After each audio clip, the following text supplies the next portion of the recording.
The next lesson, the final lesson, is about exponential and logarithmic functions. And these are not my favorite functions, but they actually show up in real life a lot. And then I think that's why they always choose to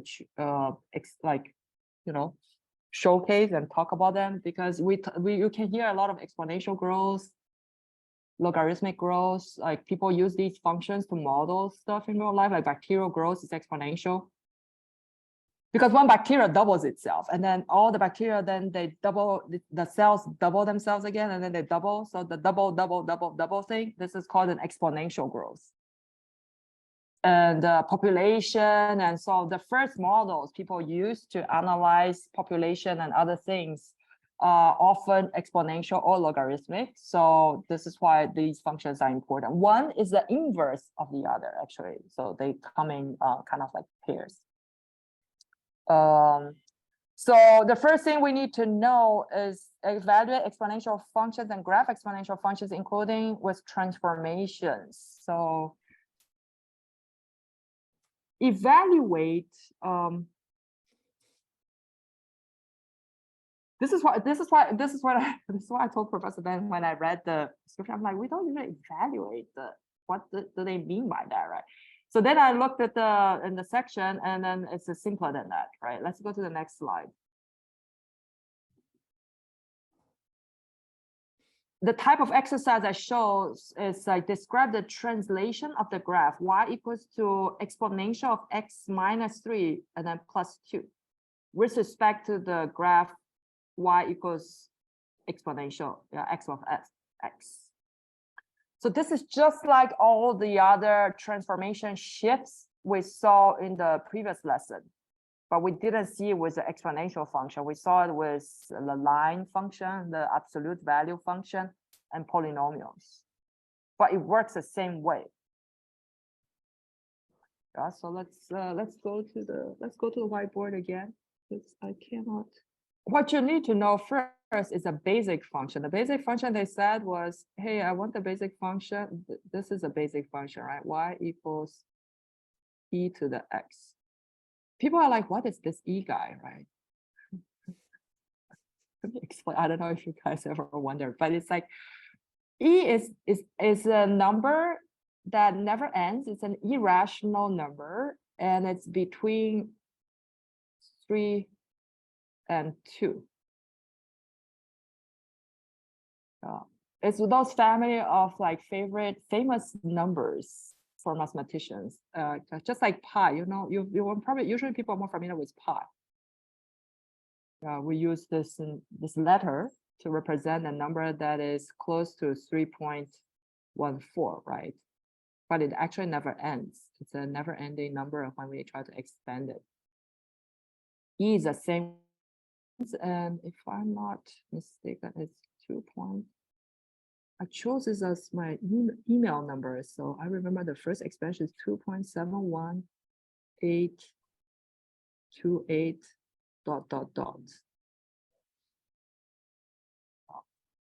And then you might ask, like, why is it that we talk about e to the x? Why don't we just use like 2 to the x or 3 to the x? And I can't really remember the explanation, but I think one of the reasons is because this number to the x is actually something that shows up in nature a lot. So another number, another name for this guy is the natural number. They say the natural number e. It's called the natural number. It shows up in nature a lot, and it's not a nice number like 2 or 3 in that sense. It's a different natural number. Just like pi. Pi is quite natural, right? It shows up in circles all the time. If you ever try to see a circle drawn, instead of using pi, using 3, it comes out all deformed and strange. Yeah, so it has to be pi. The circumference divided by the diameter is pi, and pi is not 3. Just like, well, exponential growth, it's going to be e. It's not going to be 2 or 3. So this is just how it is. But if you think of it, it's not really a letter, it's a number. And because the expansion never ends, it is represented by a letter. So it's not a variable. The variable here is still just my x. Okay, so this e squared here is just e times e. Yeah. the same as 2 squared, so e times e, but then e being this funny number here. So same. Okay, so the thing you need to know is that the basic function looks kind of like this. Because it's a number raised by a power, it's never going to be negative. So, and it's never really 0, right? Any number raised to 0 is 1. So this is how e to the x looks like.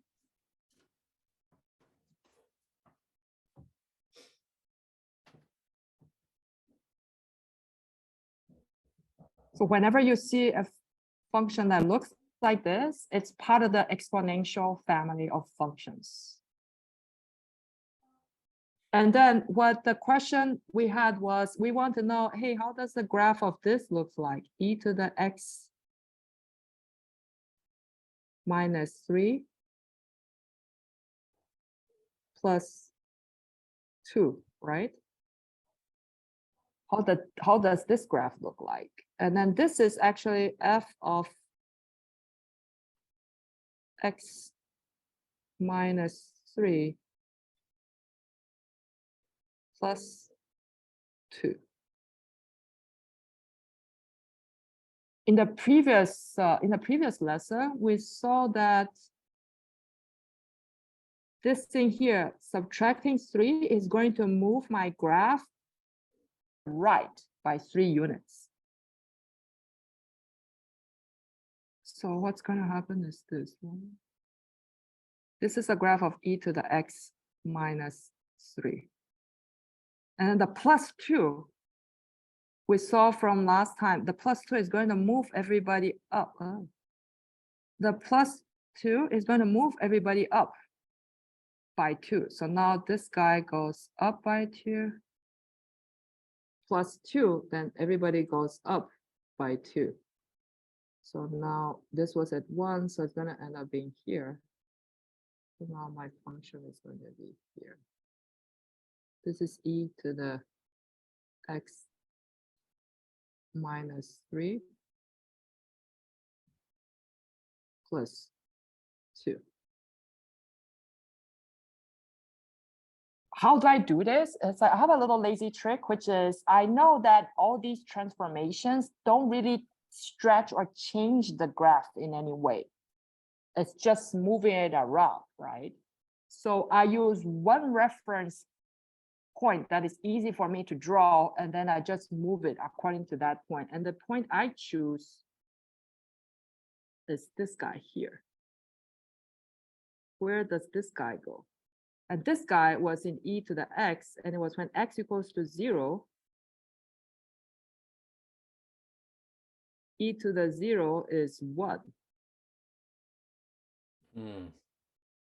So I use that as my reference. And I know that in the orange function, this guy got shifted to 3, 1. You all see that? It becomes, oh, I didn't change it.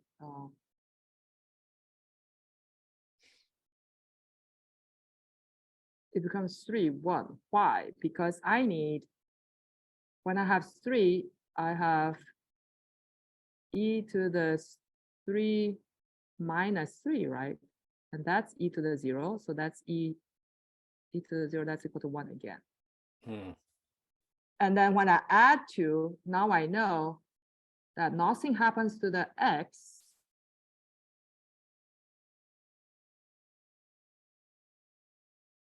But my y result will be 1 plus 2, and it will be 3. And you can always just plug in, you have 3, and then when you have e to the 3 minus 3 plus 2, right? This is going to be e to the 0 plus 2. And this is equal to 3. So in the end, what I do is I follow this. I follow my 0, 1. I know that this guy here, somewhere here. And so I just shift it. Goes right by 3, goes up by 2. And then every other point in that graph does the same thing. one thing that you need to know, I don't know if all of you know, but you need to know that anything raised to the power of 0 is equal to 1. Like 2 to the 0 is 1. 1 to the 0 is 1. E to the 0 is 1.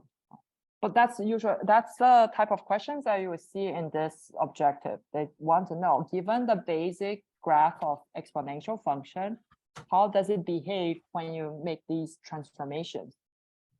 That are the same transformations you have to do for your final project, but in your final project, it's not exponential function, it's a square root or cubic root.